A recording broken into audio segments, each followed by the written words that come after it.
É da parte do diabo. Então Jó, ele se desviava do mal, ou seja, se desviava da tentação. Tem um amigo que uma vez ele falou na igreja, e as pessoas ficaram assim, como que ele fala isso? Mas é onde que entra a sinceridade. A pessoa precisa ser sincera. E ele disse pregando, né? E falou até assim, ele disse: as pessoas me convidam para ir para a praia. E eu digo que não vou. Porque presbítero, ele é um presbítero. Se eu não vai para a praia, porque se eu chegar na praia, vai me dar vontade de beber. E eu não vou para a praia. Porque se chegar lá, o sol quente vai estar lá, eu vou ter vontade de tomar uma cerveja, um negócio assim. Então, por isso eu não vou. As pessoas ficaram escandalizadas, mas ele foi sincero, né? A pessoa tem que reconhecer o seu lugar de tentação. Então, se aquele ambiente é de tentação, você vai para lá? Ah, não, Deus está comigo e vai me dar força. Não vai não. Se você não se sente seguro para estar lá, não vá. E ele foi sincero, ele foi errado, está de pé até hoje, né? Porque a sinceridade é se desviar da tentação, né? É correr da tentação, né? Então tem pessoas, não, estou com Deus, estou buscando aí. Não vai, corre da tentação. Uma coisa é a tentação vir a você, outra coisa é você ir. Né? Então vamos lá. Um pai de família exemplar. Aí vocês vão marcar, irmãos. A gente já está concluindo, tá bom? Jó era um homem que se preocupava com o bem-estar espiritual de seu lar. Marque isso aí. Jó era um homem que se preocupava com o bem-estar espiritual de seu lar. Então, Jó, irmãos, ele não só tinha a sua vida reta, mas ele se preocupava com os filhos. Ele oferecia sacrifício pelos filhos, porque ele pensava: meus filhos vão se reunir, vão banquetear, possivelmente vão entristecer a Deus, e eu já vou oferecer aqui um sacrifício pelos meus filhos, para que Deus já possa perdoá-los, né, pelo que possivelmente eles possam cometer lá, quando eles estiverem reunidos se banqueteando. Então era uma pessoa que se preocupava. Então isso também é um exemplo para nós, né? É claro que a salvação é individual, mas a gente precisa se preocupar. Se eu não me preocupo com a salvação dos meus filhos, que é meu sangue, como que eu posso ter amor pelas almas que estão perecendo aí fora? Né? Então eu preciso me preocupar, né? Como eu tenho filhos que não servem ao Senhor, e oro por eles, jejuo por eles, falo de Jesus para eles, né? Então nós devemos nos preocupar com a salvação da nossa casa, dos nossos filhos, e era o que Jó fazia, tá? Ele tinha essa preocupação. Então, aqui a gente conclui, vamos lá, ensinamentos notáveis. Há um clamor por um mediador, alguém que põe a mão sobre nós, há um anseio por luz sobre o futuro, né? Ele vai dizer: morrendo o homem, porventura tornará a viver. Havia necessidade de alguém para defender a sua causa. Deus tem de agir, a provisão está em Cristo, porque ele não é um homem como eu, a quem eu responda. Há necessidade de um redentor, vindicador, né? Porque eu sei que o meu redentor, vindicador, vive, né? Ele tinha uma esperança que alguém iria intervir para acabar com o sofrimento dele, mas quem faz isso é o próprio Deus.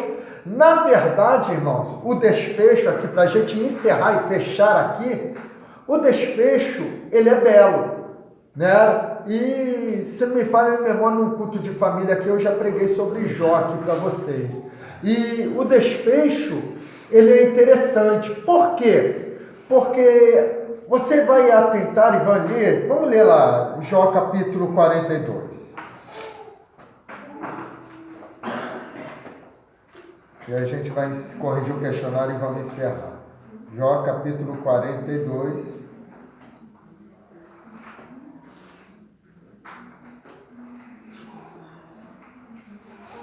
Versículo 10.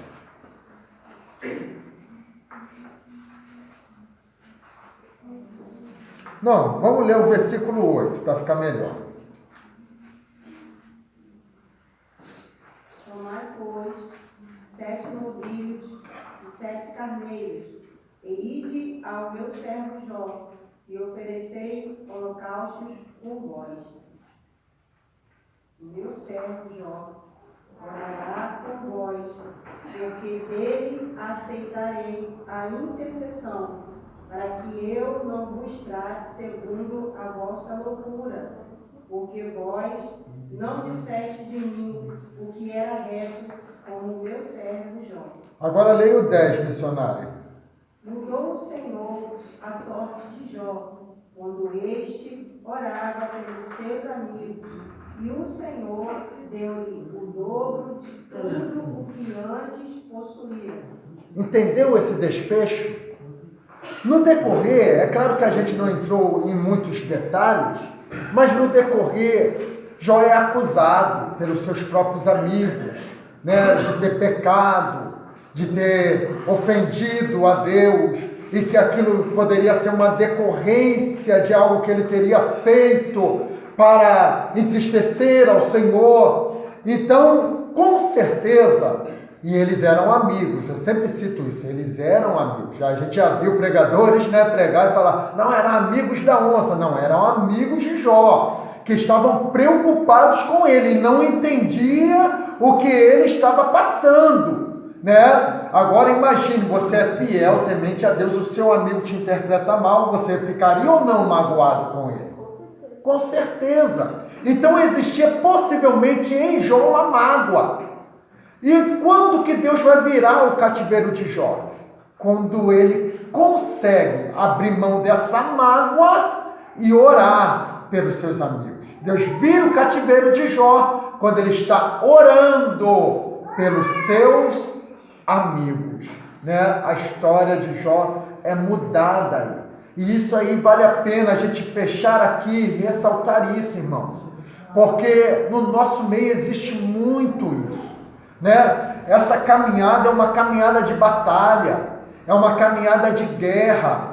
Quantos amigos que eu já perdi, né, nesta caminhada, que quando as pessoas não entendem que a nossa batalha não é contra a carne, a nossa batalha não é contra o sangue, que o nosso inimigo não está aqui, não é o nosso irmão, não é o pastor, não é o obreiro, não é o dirigente do círculo de oração. O nosso inimigo são demônios, né? Então, quando a gente não entende isso, a gente degradeia uns com os outros, e isso vai trazendo mágoas, sequelas, e isso vai vivendo dentro da igreja. Tem pessoas que estão com vitórias travadas, porque não consegue liberar perdão, não consegue se livrar da mágoa, do ressentimento, né? Então foi aí nessa hora que Deus mudou, virou o cativeiro de Jó. Amém? Alguma pergunta, irmãos? Alguma dúvida? Se Jó não tivesse guardado essa mágoa, Deus já teria virado o cativeiro dele antes? Possivelmente. Porque esta provação foi um aprendizado, né? Foi um aprendizado para Jó evoluir espiritualmente, crescer espiritualmente, né? Todas as qualidades que ele tinha lá no início, que Deus deu e falou dele, né? Deus ainda queria que ele se relacionasse mais. É onde que ele vai falar, né? A história está dizendo ali que o cativeiro dele muda quando ele vai passar, quando ele passa a orar pelos amigos. Isso. Só muda depois disso. Enquanto ele não orou. Enquanto não orou. Mas eu acho que foi porque aí começou Deus falou com ele, né? E tudo, perdão né? de si, não, assim. Oi? Ele começou a liberar o perdão. Né? Isso E aí. aquilo foi movimentando ele. Porque muitas das vezes a gente até intuitivamente a gente guarda a mágoa, né? Assim, o senhor falou, eu não gostei. Às vezes eu não compreendi o que o senhor quis dizer, mas aquilo me machucou. Correto. Então você guarda aquilo, você vai depositando ali. Aí chega uma hora que se você não começar a liberar aquilo, você fica doente, você fica depressão, você fica, né? É verdade. É isso mesmo. E assim, tivemos um estudo aqui também, uma vez na escola, dizendo que os amigos de Jó, eles tinham tipo uma teologia que todo o sofrimento de Jó era por causa que ele estava em pecado. Eles tinham isso aí. Que não tinha como uma pessoa do bem, que todas as qualidades dele e de repente passar por tudo aquilo, Aham. sem que algo tivesse acontecido. Isso Então aí. eles colocaram essa teologia que Jó estava em pecado, alguma coisa. É isso mesmo, Né? correto. Às vezes É. acontece conosco, né, também. A gente está passando uma luta, é só. Mas tá em pecado, alguma coisa acontecendo. A gente mesmo, nós É, mesmos, pode olhando pensar, para né? nós, Senhor, o que eu estou fazendo? Tem alguma coisa que o Senhor não está se Até agradando, né? Isso é automático nosso. Alguém mais, irmãos? Hã? Não? Então vamos corrigir o questionário aí. Qual é a página do questionário, irmãos? Página 40. Bom? A questão de número 6, essa aí, guarde bem essa aí, tá? Questão de número 6, essa é da prova. A estrutura do livro de Jó é formada por... Deixa eu ver aqui, Anderson, responde para mim aí, Anderson. Hã? A, B, C ou D?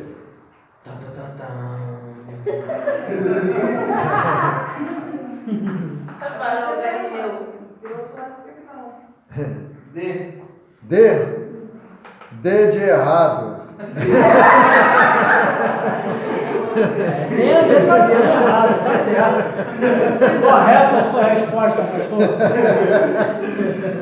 Responde para mim. Deixa eu ver aqui. Rayane.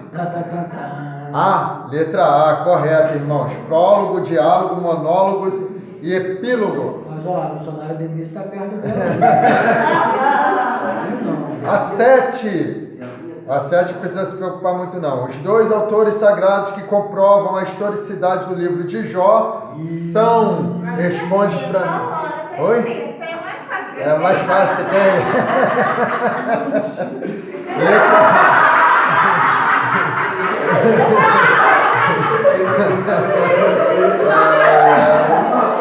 Ela se defendeu, né?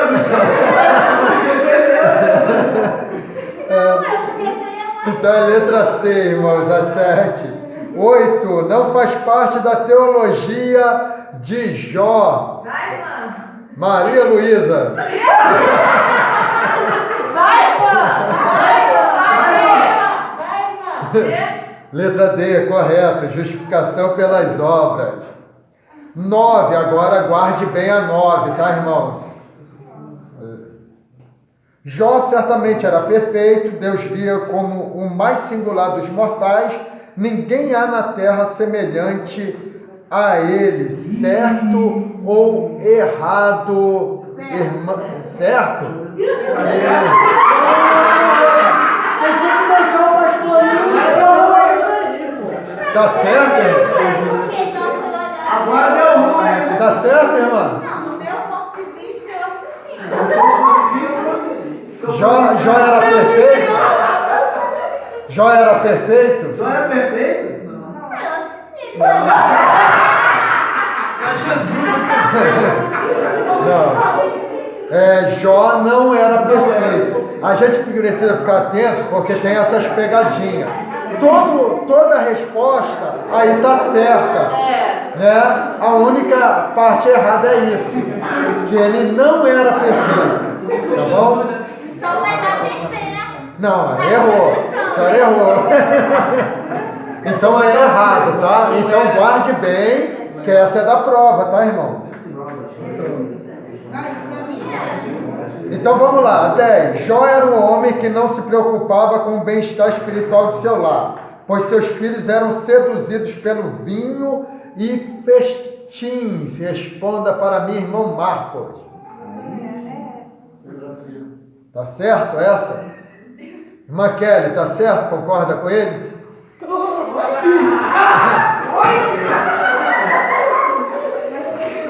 Peraí, deixa eu analisar aqui. Tá errado. Tá errado. Isso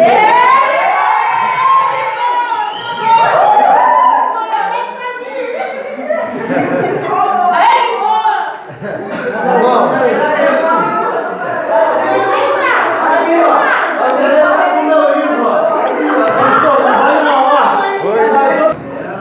vamos agradecer ao Senhor por esta aula. Uma prova que eu vou fazer uma chefe.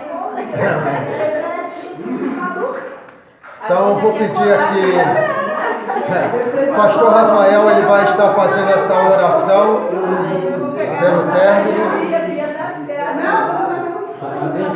O presbítero Daniel dá a benção.